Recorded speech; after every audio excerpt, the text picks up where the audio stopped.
guys?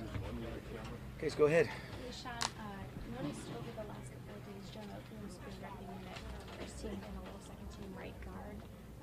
Does that indicate anything about the left tackle spot? And then why is he moving over into Because we feel like he's one of our better players, want to be able to move him around, and you're just kind of figuring out kind of the best way to mix and match. Joe's the guy that can kind of play inside and outside, and so it's one of those deals that we kind of had planned initially, and he started at guard for us before. Whether or not he ends up doing that or playing tackle, we're still kind of working through that. Would you say he's competing for that right guard spot? Everybody's competing for their spots right now, so you could say that. With the investment you made in him a couple years ago, would you like to see him holding down that left tackle spot? No, I don't have a preference. I think, as long as I think, you'd like to be able to see him, continue to earn his role with our team. We want to find the best five, but I think every one of those positions is incredibly valuable. And really whatever we deem is kind of that best fit for the five players at the two tackles, two guard spots, and center. But I think Joe is a guy that can start at guard or tackle, and he's played at a high level. And so players like him are very rare that have the ability to do that. With a guy like Avila, who looks to be kind of ensconced in a first-team role, at least right now, will you play him during the preseason? Yeah, he's going to play. Mm-hmm. Okay. Coach, when you look at this running game, obviously it's going to be the first game of the preseason. What are some of the things you just think that you're looking for in this running, with the running backs, especially coming into this first game? I wouldn't say anything in that regard. There's going to be some stuff that, I want to just see us have good execution. I want to see us get in and out of the huddle. I want to see us be efficient in the run and the pass. There's obviously, you're regulated in terms of some of the things that you're doing, and so whether or not you see that in the preseason is kind of to be determined based on what we think is the best approach, Nick. But I think overall what you're looking to see is good execution.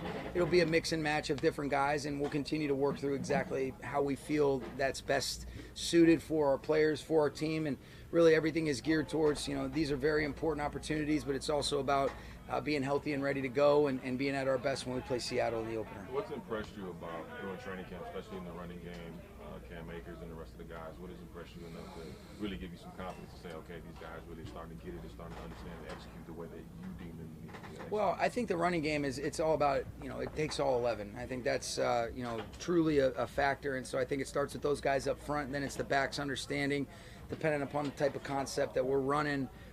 Where is the read? Am I really identifying my keys, and am I making, my blockers better? I think better runners make better blockers. And so I think that our guys are starting to understand on some of the different nuances, dependent upon the scheme. Like I said, there's so many different ways to be able to run the football.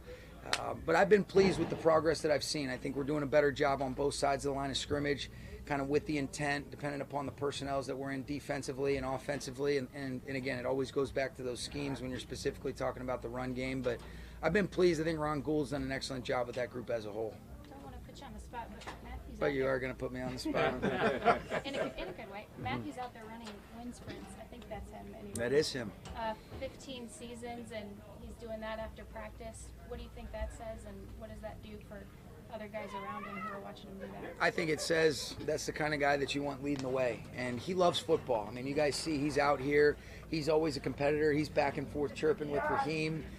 He's motivating his teammates, and that's not exclusive to the offensive guys. He's one of those guys. He's an igniter, Jordan. He makes everybody around him better. He makes the coaches better, and he loves he loves what he's doing. And I think he feels good, and maybe he'll take off on a couple sprints during the season. We'll see. Sean, what's it like when having John Johnson back? It's good. It's been really early, Maria. We're still getting JJ acclimated, and so he's got such a nice presence about himself.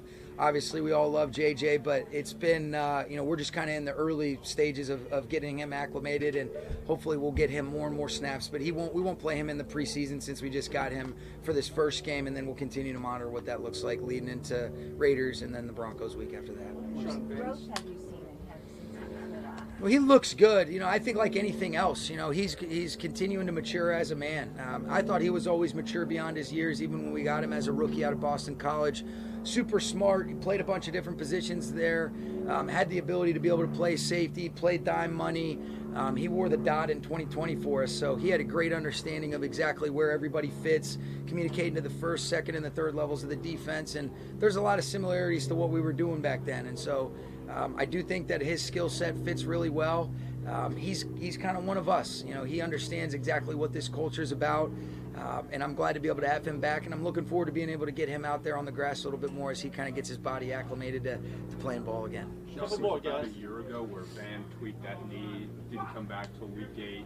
What do you see from him in camp and going into his 4th year now? You know, I'm glad you asked about him because I think he's strung together his best practices the last couple days. He's confident. He's playing violent at the point of attack. He's making contested catches. I think he's seeing coverage contours really well. He's able to win and work edges on some of his isolation opportunities.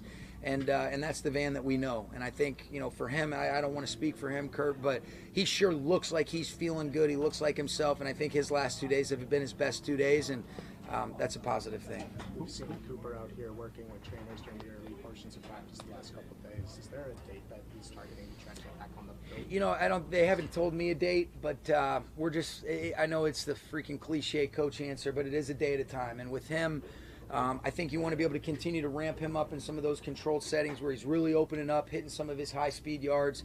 If he continues to feel like, all right, I can do that and not feel like there's anything, in my hamstring that's not feeling totally good, then we'll have him. But we want to be able to make sure that we get him out here when he can return to performance, not just return to play, and perform at the level that he's capable of. And because he is such a conscientious guy, it's really important for everybody to be out here. But from a positive standpoint, you're getting guys an opportunity to get reps that they wouldn't otherwise get. Tutu, Puka, we just talked about Van. Demarcus Robinson made a couple unbelievable plays out here today. It's been good to get Ben Skoranek back out, feeling healthy, after just some of the things that he's had to overcome. So when Cooper comes back, we'll be a much better football team. But in the meantime, I think it's been good for the development and the growth of that receiver room if we do have to operate in his absence at any point. Who will start Wrap it up, quarterback Dave. on We're still Saturday? working through that. So it'll either be Stetson or Brett. So I can tell you that right now. When will be determined? How do you determine that? I mean, for the preseason. There's a lot of layers. I think it's, exactly who are we going to play. We kind of have an idea, but we're going to finalize that. And I want to make sure I talk to our players about that first. And then, just kind of what are some of the things that we want to do. Those are the things that kind of go into it. Okay? All right. Thank you, guys. Thanks. Appreciate it.